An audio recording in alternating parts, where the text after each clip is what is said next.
It's that time. It's Plank of the Week with Talk Radio TV and me, Mike Gray. I've got two great guests today with me. For the first time ever in Plank of the Week, we have a genuine representative of Welsh Wales. It is Richard Taylor, who's made his way here through some thick and thin circumstances. Thank you very much for getting here, Richard. Appreciate your time. And, of course, Olivia Utley, who used to be part of this parish and has been on Plank of the Week many times, but not for a while. First time this year, I think. Now assistant commentator of the Daily Telegraph. Career going from strength to strength. I think we're going to let him kick it off because he's the newbie here. I was thinking of Nazanin, I think I said right, Nazanin Zaghari-Ratcliffe, the lady, Nazanin, that's the one, yeah, I'm a Welshman, we can pronounce it differently, who was released after 6 years of imprisonment in Iran, of course, under circumstances that, obviously, her husband, Richard, was campaigning relentlessly to get her released. But I watched the press conference that she gave yesterday and today, talking about how she felt that the government could have done more. And I just thought to myself, you know, she lacked that bit of gratitude for at least a simple reason. It cost us 400 million quid on an exchange that we owed them money. I know that. Well, that was money that we should have paid them before, I think, wasn't it? But a bit of gratitude, Mike, come on. And to be honest, I mean, I know some of the viewers might be thinking, Rich, I don't agree with you. You know, she was in prison in Iran.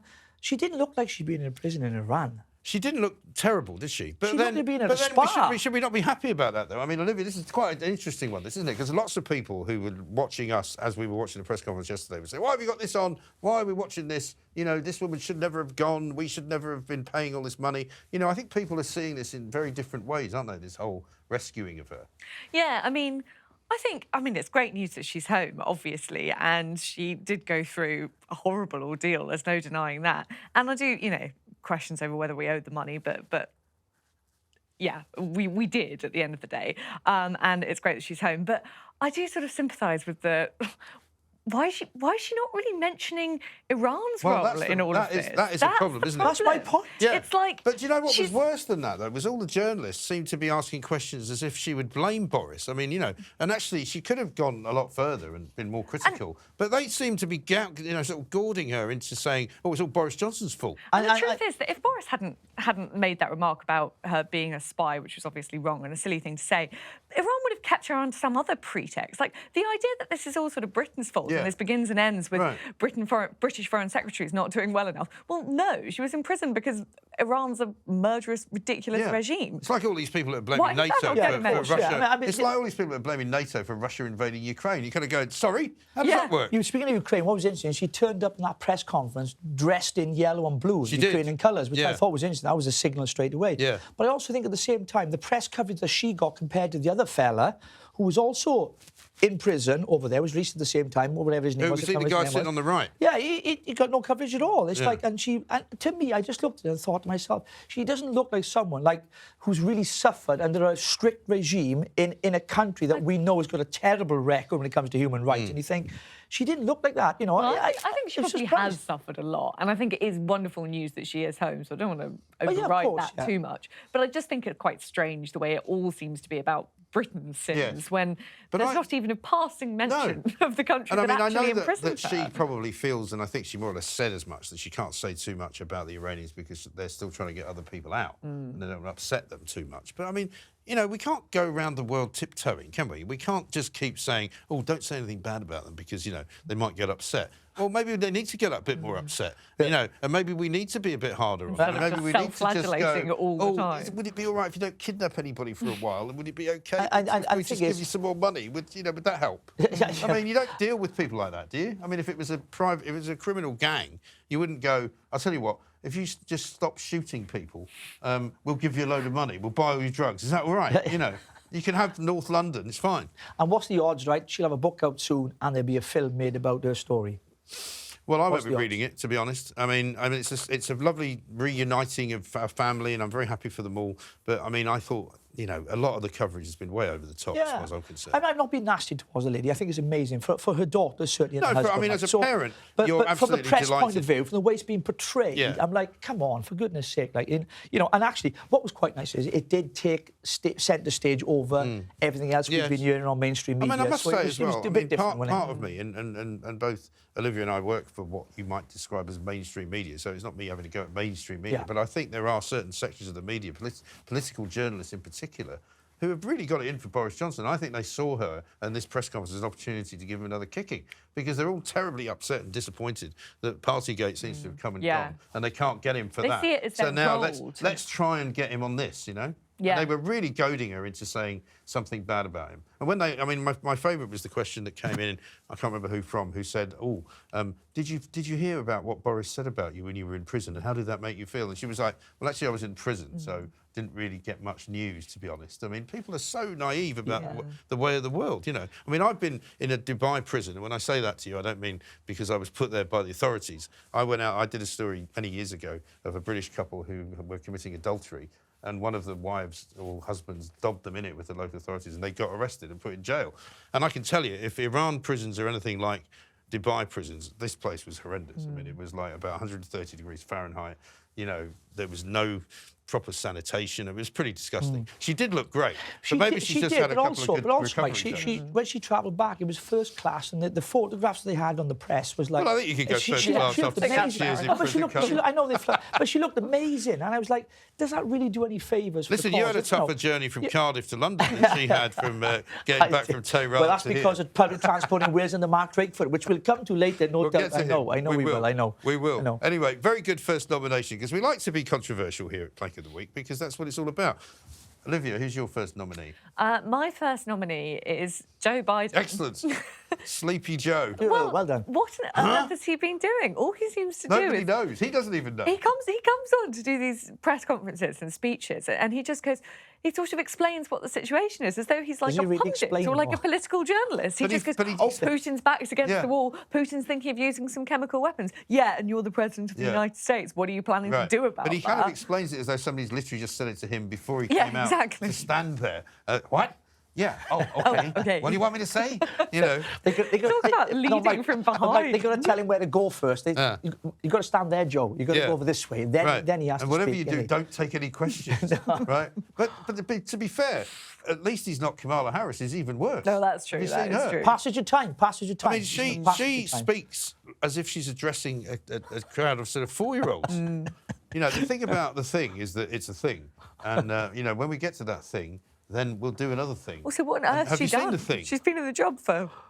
She sort of let Kabul go down, and that's about it, really. I mean, I refer to her as the kind of presidential equivalent of Bernie Grant, who I've been either running Haringey Council or Brent Council, I can't remember one of the two, but in the sort of heyday of Ken Livingstone, there was this guy. So more of a counsellor than... I mean, that's sort of her level. She shouldn't be anywhere near the White House. Yeah. I mean, you know, you can run the State House in California if you want, but you should not be anywhere near national security issues and, you know, international geopolitical matters, because she's just not up to it. No. And did you see that clip where Biden was confronted in a crowd this week on social media when he was asked about his son... Hunter Biden. Oh, Hunter Biden, yeah. That's a weird story, isn't it? It's weird. I think there's a lot more to come out of that, Mike, than we realise. And I think it's going to come back to bite him massively. I really think it is. You know, there's a lot the other great gaffe of his this past week was St. Patrick's Day, where he came out. He's always pretending to be Irish. He pretends to be Irish all the time, right? Goes back to Ireland and sort of is treated like some kind of long-lost brother. And then he came out with something like, I might be Irish, but I'm not stupid. But I'm not stupid. You kind of go, what, you mean, are you saying that particular trope is one that you would support, that most Irish people are stupid? I mean, what a thing to say. Oh, my God. Well, clearly... I love it when he starts pretending to understand the Northern Irish protocol. Yeah, I know. He has a clue. The Good Friday Agreement must stand. Do you know what's in it? No. He's like it, though. But Mike, he's clearly not Irish, right? And he's clearly stupid, in my personal opinion, because the stuff he comes out with sometimes, and I know there's been loads of stuff on social media when he's tried to give speeches and he's gone off script and he said something, you think, what are you saying? He's gone, blah, blah, blah, blah, blah. You think, what? It's not even coherent. Right. You're like, what are you saying? And this is the president, this is the leader of the free world, and you think, what are they doing? He's got that way of speaking where he will sometimes just sort of garble words. And his kind of defenders say it's because he suffers from some kind of impediment, which has always been a stutter that he's always had. But, I mean, he doesn't really stutter. And, I mean, I'm probably willing to accept that. But he's always been a guy... I mean, this is a guy, let's not forget, who plagiarised Neil Kinnock. Yeah, absolutely. I mean, all those years ago. He did his speech, didn't he? Whose speech should I nick? And of all of the people in the whole history of politics, he went, Neil Kinnock's the guy for me. And you just go, sorry, That's really not the place yeah, to be. well, yeah, we would impersonate a Welshman, wouldn't you, of course? Well, who else would, you know... Well, I mean, surely you should have gone for Bevan or somebody decent. And I'd done Bevan, of course, you know, yeah. rather than old Kinnock. But anyway, there's another story. Right, my first one is I'm going to go sporty on this because Gareth Southgate is the latest man to come out. You know, we're sick to death of, frankly, of footballers. Gary Lineker, followed by Gary Neville. And this one's Gareth Southgate. Maybe it's a Gary thing. They're all Garys. They're all Garys. I mean, there's a joke there somewhere, but I'm not going to make it. But apparently Gareth Southgate, who's, of course, the England manager and was the champion of, what can only be described as compassionate football during the Euros, even though they didn't manage to win, got involved in taking the knee, that whole business, right? They're going to Qatar for the World Cup, which, as everybody knows, is a pretty despotic, ghastly organisation as a country. They throw homosexuals off buildings, you know, they imprison people for no reason at all. They take you hostage, they chop things off you if you've been involved in some kind of crime. Gareth has just worked out that some people who are supporters of the LGBTQI scenario... Alphabet. ...might not be happy to go to Qatar to follow England for the World Cup. And he says that's a great shame. A great shame. Well, I tell you what's a great shame. A great shame is a country which is hosting the corrupt FIFA World Cup because they've been paying loads and loads of money into the coffers of FIFA. And this is an organisation in a country where people who are gay get killed. And it's a great shame for Gareth. It's a great shame. So what happens to gay footballers then? Because I mean, look... Well, they won't be going to Qatar. But exactly. They got any brains. And the thing is, you know, they speak out on all these other issues, Michael, as you know, right? On loads of different issues, they virtue signal over different things. Will they be taking the knee in Qatar? Exactly. You know, let's fight racism We've in had Qatar. it for two seasons. It's like one of these companies that have the sort of LGBT flags in Britain when some... You know, it's LGBT Awareness Week. Are they doing it in Saudi Arabia? No, they're not. I'll tell you where they are doing it. They had an LGBT flag hanging outside the Shard this summer when it was Pride Week, right? And do you know who built the Shard and who owns it? Qatar. It's owned by Qatar. Yeah, of course. And it's unbelievable. In Wales, Michael, we've had rainbow flags painted as crossings, you know, like zebra crossings. We used to call them black and white zebra crossings. In Wales, in Swansea, they've done it to celebrate LGBTQT, XYZ, whatever it's called. They've got, like, flags across the road. How confusing is that for a lot of people, in my opinion? It could be quite dangerous, let's be honest, isn't it? Because it's multicoloured. It's not what normal people are used to. You know, it's normally a pedestrian crossing is black and white. And that's what they're doing. It's just virtue signalling. That's how you can tell it's a pedestrian crossing. Of course they are. I mean, have you seen some of these crossings? You go, I don't even know what that is. You're supposed to stop at it. It's confusing. Is the clown going to come out and do a show? I mean, what is it? I don't know. Joseph's Technicolor Dreamcoat in the middle of Piccadilly Circus. No, you say Piccadilly Circus. Everything's painted a different colour. I don't know what it is. Well, it's virtue signaling to another level. Here's what Gareth had to say about the World Cup. He says, I think I'm quite clear on the areas of concern about this tournament, he said. The building of the stadiums was the first. This is the one where loads and loads of Bangladeshi slaves were basically killed in the process of building these stadiums, he says. But here's the wise words of a man who knows nothing about politics or history. There's nothing we can do about that now. They're built. What? So that's all right then. So... How does he not see that there's a bit of an ethical issue there? Here's the next bit, right? There are obviously ongoing concerns about the rights of workers and the conditions they live in. And bit those, of an understatement. And those areas, it seems universally accepted that it's better than it was, but it's not in the position where people think it could be. I mean, why is he even saying this? That's the most inane statement I've ever heard. That is truly shocking. He says... I mean, you can't make this stuff up. Sorry to go on about it. Then there are the issues that potentially threaten our fans when they travel, the rights of women and the rights of LGBTQ plus community in particular. Sadly, through discussions that I've had, I don't think some of those communities are going to go. So no women are going to go either.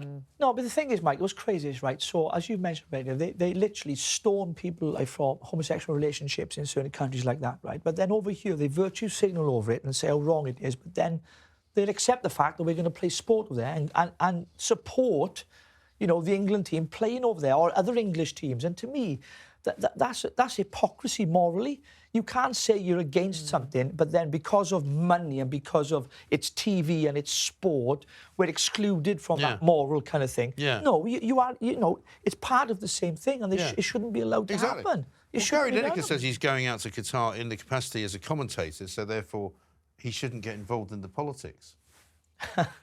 He already has, hasn't Well, he? it's okay for him to get involved Yeah, in the politics of absolutely everything else. Yeah. I mean, unbelievable. So that's my nomination. First up, Gary. I'm going to start calling him Gary Southgate because it fits. The three Garys: Neville, Lineker, and Southgate. A collection of planks. Right. We're going to come back to you very shortly after this with more plankery. We're back. It's Plank of the Week. It's, of course, Richard Taylor's first appearance, and he started off rather well with a controversial choice. Who have you got for your second nominee? Well, it'd be amiss for me not to mention Mark Drakeford, Mike, on plank. Being a Welshman, of course, and living under this socialist government that we have in Wales and the Welsh Labour, I had to mention Mark You've got Drakeford. You've got and for a whole number of reasons. You know, some of the crazy things he did during lockdown that a lot of people still think this day, thinking, what was he literally thinking? Yeah. You know, for the 5 mile rule, to the non-essential things in shop where they taped up children's clothes, but then you could buy vodka but not baby's clothes. So baby's clothes were non-essential. Right. Vodka was essential. Oh, I haven't said that in Wales. In Wales, I think he's got a point, and but some of the crazy things he come out with, and of course, more recently, I mentioned on the show a couple of weeks ago on your morning show, on your morning slot, as you know, on the Independent Republic of Mike Graham, when I mentioned the fact that they wanted to rename or relabel steam trains because they were classed as racist. Now, it wasn't him directly, it was the Welsh Museum of Wales. And it just goes to show in Wales we become so woke. And I just worries me where we're going. We've got a smacking ban in law now in Wales, which I've never smacked my children. I've got 5 beautiful kids, all with the same woman, may I say, but never smacked any of them. Thank you, Mike. You don't get extra points for that, by the way. Well, I thought I'd mention it anyway, in case she's watching. But you know, the way the state has involved itself in our lives, even before COVID, here in Wales, certainly in Wales, we've seen it. And I think to myself, we don't want the government involved in our everyday lives. We're responsible, and let us get on with life by ourselves. But the interference from Mark Drakeford into people's lives has been astonishing. And the things that we've seen happening in Wales has been absolutely incredible, in my opinion. It is incredible that there are still people living on, isn't it, in England as well, and in Scotland, who just don't seem to want this to end. Oh, they love keep it going. Yeah. They love the conditions. They love the kind of restrictions. They love to be able to say, well, it's not safe yet.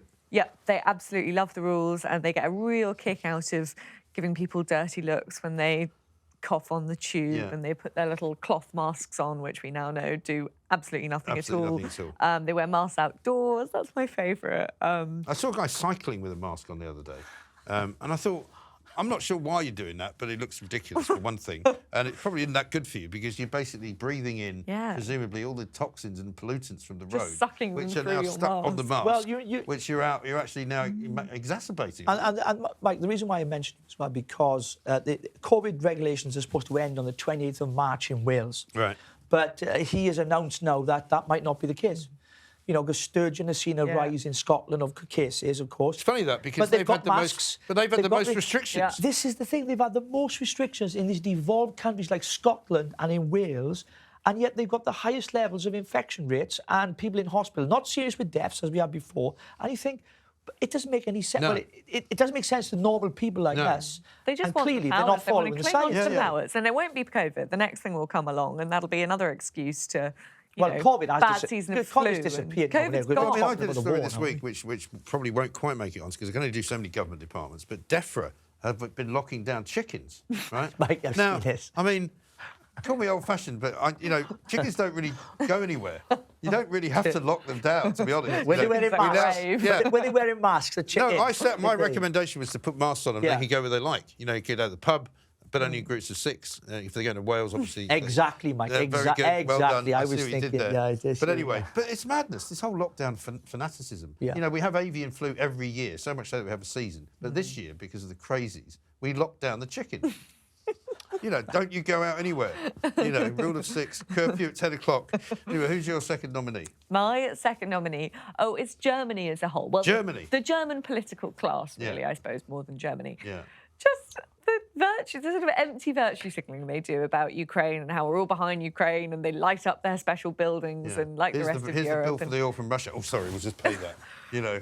Just Zelensky comes on, and instead of saying what they're going to do to help, they sort of give less than 1 minute of polite applause to German Parliament and then go back to other business. And in the meantime, they're just funneling money through Russia to literally fund the war. Yeah, to literally fund the war. And also, did they not, when they were first asked for assistance, just send something like 500,000 they said no, what it was. Yeah, I don't think it was 500,000. It was 5,000 helmets. That was it. And they took weeks and weeks to finally say, yes, there are 2 trucks of helmets making their way over to you. Once the shelling had already started. So I'm lost on this story. So just correct me if I'm wrong, because I'm not great on foreign policy, Mike, as you know. Just getting from Wales to England's enough for me, right? Well, that's far enough for you. Yeah. So you're saying Germany have been funding Russia in this war, but they're virtue signalling in their parliament over the whole. We support. They buy all they buy from all Russia. their oil from Russia. They're completely dependent. Their energy policy for the past sort of 30 years has been, well, we want to look nice and green, but we actually need some oil and gas, so let's not make any ourselves. Let's just bring it all in from Russia. So pretty much all of their oil and gas it's about 40%, isn't it? But directly from you're in the UK. Was it? We were 4%. You're in the Ours UK? is much lower. However, but we're still taking it. Yeah, but in the end, that's a slightly misleading figure, because actually we get an awful lot of our energy from European companies who get it from Russia. Right. But Germany's, once you consider all the oil that they're getting from countries near Russia, which are funneling it straight through Russia. I mean, it's a massive, massive proportion of their energy. And with the one hand, they're doing that, and with the other hand, they're, giving a little bit of applause to Ukraine and lighting up the buildings and saying how sorry they are about what's happening. But no material help at all. And whenever they're asked to actually do anything solid, to do something like we're doing and actually, help Ukraine defend itself, they drag their feet for weeks on end. And now they've said they're going to spend a load more money on their own defences, and that's all very well. But the other problem is with Germany is that Angela Merkel, who was apparently the greatest leader that history had ever seen, seems to have been written out of the script now. Nobody mentions her at all. No, because she's left the country in an absolute mess. Yeah, she's left the country in a total mess. Her COVID policies, which were hailed at the time by all the lefties, has been the greatest thing ever. And she's a scientist, and that's why it's good to have a scientist in charge. Well, I'm sorry, that turned out to be a load of cobblers. And now it also turns out that she was the one that offered the hand of the European Union to Ukraine in the first place, which is what got Putin all riled up, because they should never have done that. No, she was basically trying to bribe Ukraine to come into the EU. Really stupid policy. She was a disaster. I don't know about this new guy, Schultz. No idea what he's like. But I think he's not in power on his own, as he shows, because they've got a 2-party kind of thing going on, a coalition, don't they? It's not just one party. No, but how does it work in Germany? Because it's different politically over there than it is over here. I'm always a bit suspicious of anybody that has a party called the Christian Democrats, to be honest. I mean, Christian and Democrat. I mean, it's kind of, it's a bit of an oxymoron. Anyway, we'll get onto that later. My second nomination is going to be the DVLA. Also, another reference to Wales. Again. I'm supposed to be picking on the Welsh. Listen, I didn't suggest that they put the DVLA in Swansea, but they did. No, I've got some Welsh cakes for you tonight. They're in my bag over there. Oh, yeah? I have got some Welsh cakes for us later. Literally from Wales, I have brought you Welsh cakes. People from Wales always bring Welsh cakes, and then they wonder why you forget to take them home. But DVLA... Have you ever had Welsh cakes? No, they're not that good. But DVLA, Mike, what's the problem with DVLA? Well, they're not working, I think, is the problem. Remember that old Tory election slogan, Labour isn't working? Well, the DVLA hasn't worked for years. The Times did an investigation this week where they discovered that not only were people being sent home to work from home, half the 6,000 strong staff were sent home to do absolutely nothing and were told, don't bother doing any work. And so one of the things, and I said this at the time, one of the reasons HGV licences were in short supply was because the DVLA wasn't renewing them. One of the reasons that taxi drivers couldn't get, a second taxi licence was because DVLA was literally log-jammed. And we now find out that the union behind it was also trying to cripple that particular arm of the civil service. It's an absolute shambles. I mean, only in the public sector. Only in the public sector. Could you have this? I mean, we've had the Home Office, which has not been fit for purpose for, probably 10 years at least. We've had the Foreign Office with one bloke in it when they were trying to evacuate Afghanistan. Oh, yeah, because it was August and they were all on holiday. They were on holiday, including the Foreign Secretary, as it turns out. And I mean, so now we've got a DVLA that doesn't issue driving licences. Have you tried phoning the DVLA? Well, one of the reasons this story got kicked off was because my son was trying to get a provisional licence, and we rang them one time.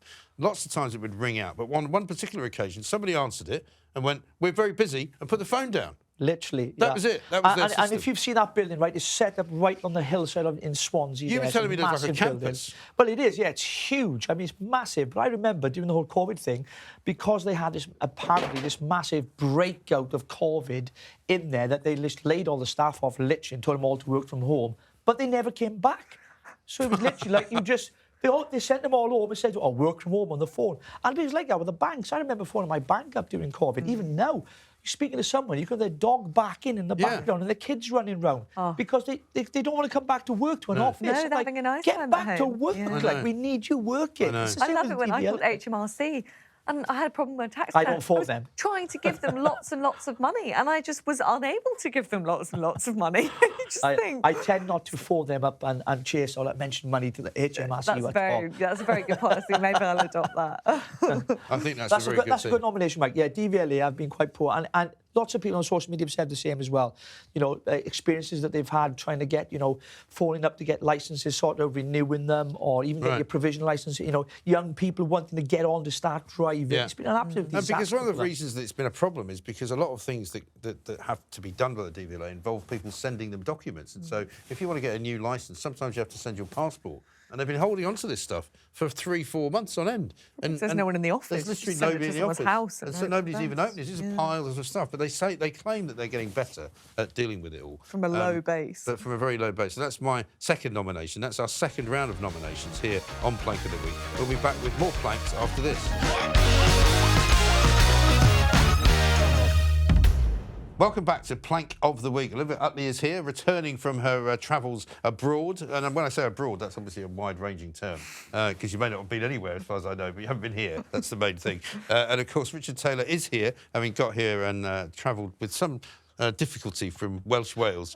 Who's your third nominee? It's got to be the chap who strapped himself to a goalpost at the end of the game, Louis McKechnie. Is it McKechnie? I said that, I think it's McKechnie, yeah. McKechnie, yeah. It's one of those kind of Insular Britain kind of groups who just were absolutely... They were gluing their heads to the side of pavements, you know, a few months before. They were. As we all know, and I think he was one of the guys that was actually arrested for gluing himself to the M25. He got form, this one. He was. He's got form, yeah. And he took I think it was a zip tie, one of those plastic things, which I've been led to believe that these things are made out of fuel or some sort. Plastic. Plastic. Well, they are. It's a petroleum product. And he's protesting against the whole reason why, and he's strapping himself with it against the post. Yeah. What they should have done is left the guy there and smashed the footballs at him, because that's what they would have done in Wales. If it was Wrexham Football Club or anywhere in Wales, leave him there, boys. We'll take penalties against him. Yes. And the way Welsh boys play, right, they'll miss and hit the post. They'll hit the post loads of times. You know, literally. I mean, I thought it was just crazy. I mean, they've changed all these names now. They've got I think on his T-shirt it said "Just Stop Oil," which is seemingly the new slogan, right?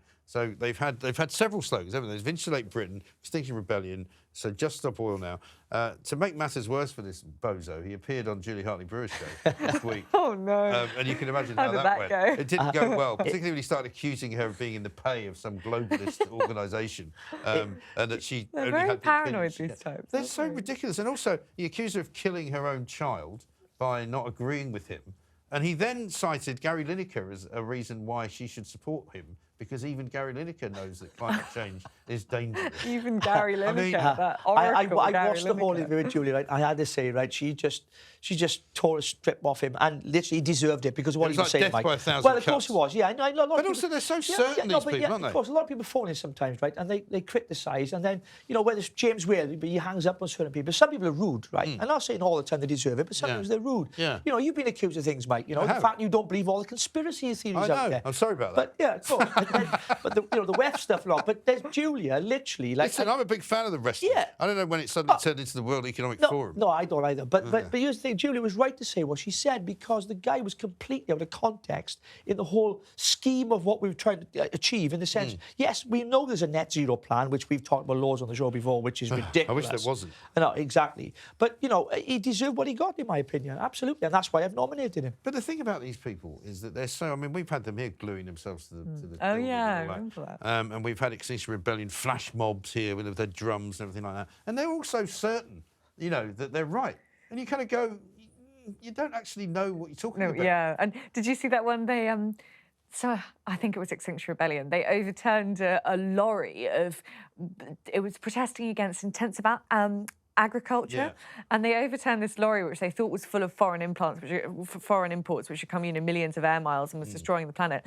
Turned out it was just a lorry full of French wheat, and it was in France. Right. So none of this stuff had travelled at all. It was literally the most sensible, you know, environmentally friendly way to produce food. Britain was holding up a load of traffic, and one of the things they were holding up was an actual insulation van. Oh, yes. Well, that's the thing, isn't it? You know, somebody's house. Someone's house. Yeah. Insulating Britain is literally the government's policy. Like, what are they campaigning for, apart from that homes should be insulated, which is what the government's massively subsidising people to do. And, I mean, these people just don't do themselves any favours, do they? But he will make another appearance in another football match, I reckon, Mike. I think he's going to get inside, because he has threatened to do it, isn't he? Well, I think that some of his colleagues have tried to get into other games. I think somebody tried to do it at Tottenham the other night, but Tottenham was slightly better protected, I suppose, than Everton was, so they stopped them. But, I mean, they're just a pain in the neck, these What does it achieve? What does it achieve? Extinction Rebellion have said they're going to have some, you know, spring campaign of stopping Britain A whole doing campaign. anything. Well, don't worry, because Sadiq Khan's already managed that. You know, he's already brought London to a standstill. You can't make it go any slower. I know that from tonight, getting you to the studios, Mike. I knew that tonight. Oh, I know. I don't think that Cyclists. I mean, it's too many cyclists on the road in London. Anyway, don't get me on that. Because it's nice weather. You should come when it's raining and it's 0 degrees. You don't see any cyclists then, funnily enough. You know, they're not. Or on a Friday. No one goes to work on Fridays, I've noticed. No, Fridays, no cycling on Fridays. No, no one on the trains either. Unless you want to go on a peloton into the countryside, you know. Anyway, your third and final nominee? Oh, it's Rishi Sunak. And I like Rishi Sunak on the whole, but the insanity of not rowing back on their mad national insurance plan. Yes. The country is on its knees. No one has any money. We're all being stretched in every way possible. Right. Energy bills have absolutely soared. And now they're putting a massive hike on national insurance taxes. Also, have you noticed, right, whenever you go and buy anything now, it's just gone up by some random amount, right? You know, so last week it was maybe, I don't know, £13. This week it's 16. Yeah. And you kind of go, sorry? Why is it £16? Yeah, the chocolate bars in my vending machine have gone from 70p up to £1. Are you worried about £1 for a chocolate bar? bar? What about petrol? I mean, chocolate bars. Well, exactly. I don't drive. It's everything, isn't it? I mean, we have to say we are doing this before the actual announcements come out, but I think it's pretty clear that the national insurance thing is going to stay. But also this idea that you're going to subsidise fuel tax. I mean, petrol has gone up, I think, something like 70 pence a litre in certainly the last 5 to 6 months, right? So anything less than £1 off isn't going to make any difference. No, exactly. It's 5p off is what he's talking about. Yeah, it's not going to be £1 off. But then to tax us more and also putting a massive tax on jobs when there are all these companies which are on their knees, like desperate to get people in, loads of vacancies, and he's going to make it more difficult for companies to hire people. Surely what we need is to get as many people also, in work the reasoning as possible. for all of these tax hikes is that, we've got to pay for the pandemic. The lockdown. Well, we didn't ask for the that. lockdown which the you lockdown which they imposed on exactly. us. The lockdown which they said it was going to save everybody's jobs. The lockdown which they said was going to subsidise people. They've been ripped off to the tune of about $5 billion by some sharp operators who worked out. I tell you what, I'm going to start up 10 companies. I'm going to register them all in the same address yesterday, and then tomorrow I'm going to apply for some loans. Nobody even checked it. Why are we paying for that? I mean, they're responsible for the economic damage that they've done through lockdowns, quite clearly, right? And I've got my own opinion. Lockdowns didn't work, that's my opinion. And I think when you look at the prices now of like taxes, the inflation, food prices, all these things, they're going to push so many people who are already struggling with their bills into further poverty. And yet there doesn't seem to be an answer. And I think it's quite incredulous, really, when the government talking then about, how much money they're going to spend on refugees, which I'm a great believer in supporting genuine refugees. But up to a point, though, because we're already spending $5 million a day on the illegal ones. That's my point. Right? Economic refugees. I'm not happy about immigration. That. I'm not. No, I'm not. But what I'm saying is they can find the money when they want to. But when you look at this, and when you look at Rishi Sunak, you mentioned, I think he did a great job through furlough. When they paid 80% of people's wages, outstanding for the government to do that. Of course, it was a big debt, our borrowing, and our national debt has increased. I get that, but he did what was right at the time. But the only reason why he paid that is because they put us down in lockdown. Yeah. If they didn't put us in lockdown, they would have done it. But also, a lot of people, but there's still an awful lot of people didn't get any money. An awful lot of people who were either self-employed or who had companies that hadn't been going for long enough and therefore didn't qualify. Meanwhile, you get people like John Bercow, who won Plank of the Week last week for failing to realise that he was a serial bully and a liar. At the end of the day, he got a £10,000 furlough for his wife. Why? People misused it. The thing was set up badly because everything the government touches to do with money doesn't really work because they don't know about money. They don't care about money. No. Everybody gives them money and they just assume they'll have it for the rest of the time. Yeah, and they don't think at all. They don't think at all about making money and that old conservative philosophy that actually if you help businesses, then you're helping people. When Rishi Sunak said a couple of days ago, I really understand what people are going through. Really, Rishi? Really? Married to a billionaire? To one of the richest women in the world, whose parents, I think, are the richest family in India. I really don't think he knows what it's like to wonder whether you should buy a smaller can of beans this week. You can't blame that on him being wealthy. He's been successful in his own business. I'm not blaming him, but what I'm saying is don't pee down my back and tell me it's raining. Yeah, it's quite condescending to say that. When I know how you feel. No, you don't. Of course. No, of course he doesn't. You don't know how I feel. No, he's never... I don't know how he feels either, because I don't know what it's like to have so much money that you never have to worry about it. I don't know what that's like. And I think he's got a huge responsibility on his shoulders. But what is the answer?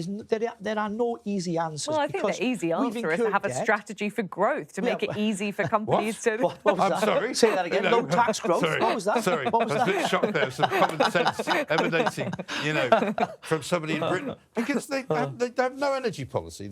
I mean, I do this quite a lot now, and it's become a bit of a rant. But, we have a border force that don't patrol the borders. We have a police force that doesn't arrest anyone. We've got an NHS that doesn't see anybody.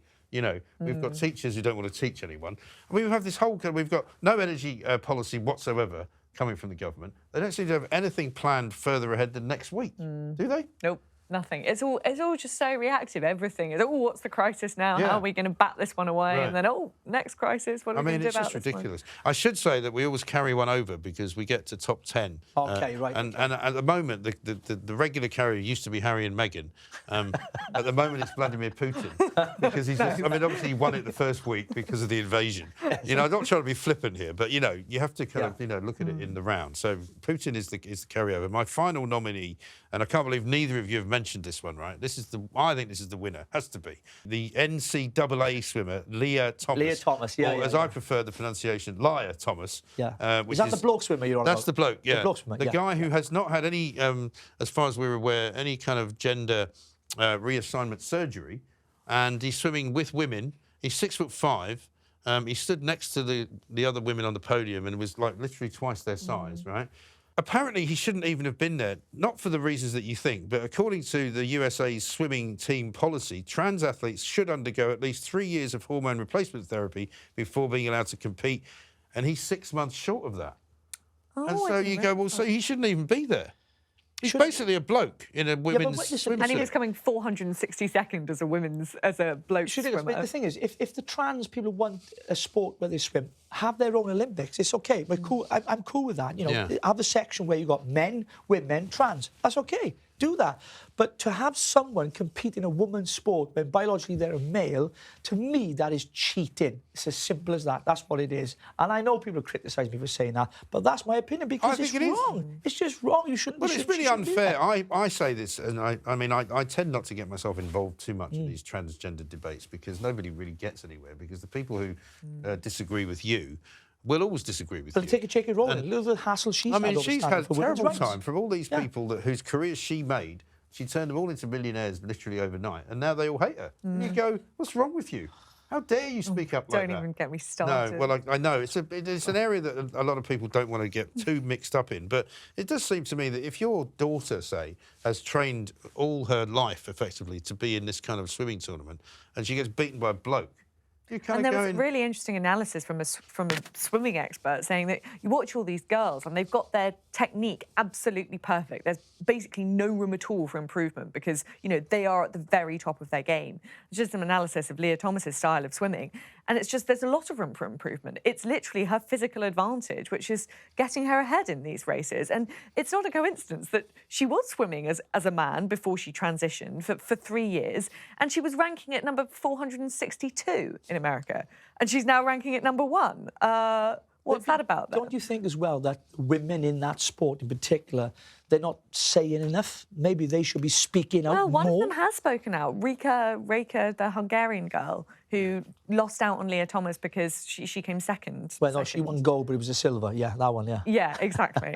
And she's speaking out and saying that it's deeply unfair. And another of Leah Thomas's teammates, she did an interview with the Mail today, and she was too scared to go on the record. I think that's the problem. They're all really scared. This girl was going on the record saying that Leah Thomas is changing in their changing rooms, and they all feel quite uncomfortable about it. And these are, young girls who are scared to speak out and scared to do anything about it. And it's just ridiculous. People who are on her side or his side say things like, this should be treated as like a breakthrough moment in sport. And it shouldn't really, should it? I mean, surely it's about equality. If you want to have equality in sport, you can't have biological men swimming in races against biological all the women. girls who are, 10, 11-year-old girls now who are going to these swimming lessons every morning and putting their heart and soul into it, and they're training all hours of every day. And, what do you think? Well, I can't win because a biological male is just going to beat me on physical advantage and alone. Then What's the point of even trying? Sports pundits kind of hailing him as a hero for winning the race. Yeah. And I was like, sorry, what? I know. And of course, Labour are all over the place on this, as you might expect. Well, they don't even know what a woman is. No, they can't define one. They can't define a woman. I mean, presumably they couldn't ever go to the Olympics with a team because they wouldn't know which side to be on. Right? Charlotte Nichols, MP, apparently said critics of the athlete should pipe down. She accused people of abandoning women's rights. I mean, they're just all over. They just don't know what to say. Pathetic, isn't it? No, I'm not sure how we got here, really. Cervix havers. But they're trying to straddle this thing. I've never heard the word cervix more often than I've heard it. I know. I mean, it's literally a word I don't think I've ever used. I think they're trying to straddle this thing. They don't want to offend people, but at the same time, what you actually do is when you don't take a position on something that is correct, I think what happens is people go, well, hang on a minute, you're that confused. We don't even know, you don't know what you believe, so why should we believe a single word? You say you can't even define what a biological woman is because you feel you're going to offend people. How can you vote for that? Surely it's more offensive to walk into a changing room as a woman and some bloke standing there naked than it would be for the bloke to be told you can't go in there. Surely the offence should be that you take. That's what this girl was saying, that this girl on Leah Thomas's team, she was saying there are 34 of us on the team and no one seems to have thought for a second about how we feel about all of this. It's all about how Leah feels, and apparently she's a bit of a narcissist and is lapping up the attention and says, "Oh, it doesn't bother me. I just brush it off. Haters will be haters." And it's just you're not even engaging in what they're saying. Unbelievable. Well, that's my final nomination, Liar Thomas, as I like to call her, rather than Leah Thomas. I think Liar fits better. Coming back after this, we'll find out who's going to win Plank of the Week. We are now going to try and pick our favourite one out of the three that we've mentioned. So, Olivia, I'm going to ask you first to pick your favourite of Richard's three. Richard, tell Olivia what your three were. Well, mine were Mark Drakeford. Yeah. The lady who was released, I forget her name. Nazanin Zaghari-Ratcliffe. Nazanin Zaghari-Ratcliffe, yes. And the other bloke, Louis McKenzie, the guy who strapped himself to the post. Oh, I'm going to go for Mark Drakeford. It's got to be Drakeford, hasn't it? You've got to get him up there into the top three. OK, now, you can choose from my three. My three were the DVLA, Gareth Southgate, and Liar, the swimmer, Thomas. I'm going to go with Liar, the swimmer, Thomas. I have to, Mike. I have to because we spoke a lot about. Yeah, definitely. That's my nomination. Yes, definitely. I don't think there's any doubt about that. I think that's. I think she swam like a brick, but she won. She absolutely did. Who knows if it'll last. Right, Olivia. So your three were. My three were Joe Biden. Yeah. The political elite of Germany. Yes. And Rishi Sunak. I kind of like Germany, Yeah. I like them all, actually. I'm slightly concerned about Sunak because he might suddenly pull something out of the fire and do something. I don't think he will, but I think we'll go with that. So that leaves us with the final three of Liar Thomas, Germany, and Mark Drakeford. So what do you think of that? Who's going to win that? Oh, this has got to be the swimmer, hasn't it? Yeah. I think so. Yeah. Listen, as much as I've got an issue with Mark Drakeford, I think on this occasion... I mean, Drakeford... I can let it go for... Drakeford has been in it before and will no doubt be in it again. Yes. That's sometimes the argument so I can go with Liar, the bloke swimmer. Yeah, I can go with that. Liar, the swimmer in the shorts. I think so. I think is the winner. Mark Drakeford, we'll give him... So we give him second? Yeah, definitely. Are you happy with that since you've come all this way? Thank you, Mike. I give you appreciate second. That. And to all my Welsh friends and viewers watching the Plank of the Week, don't forget to tune into the Man Show every single week because he's a nominated Mark Drakeford. Thank you, Mark Drakeford. There we are. So, Liar Thomas, the swimmer who swam against a load of female swimmers and won, not mostly because of being a very good female swimmer, but because of being a trans swimmer, but not really having changed your biological status. Liar Thomas, the swimmer, Plank of the Week. Well done, congratulations. There's another award you can put in your cupboard. This has been Talk Radio TV. I'm Mike Graham. We'll see you next time.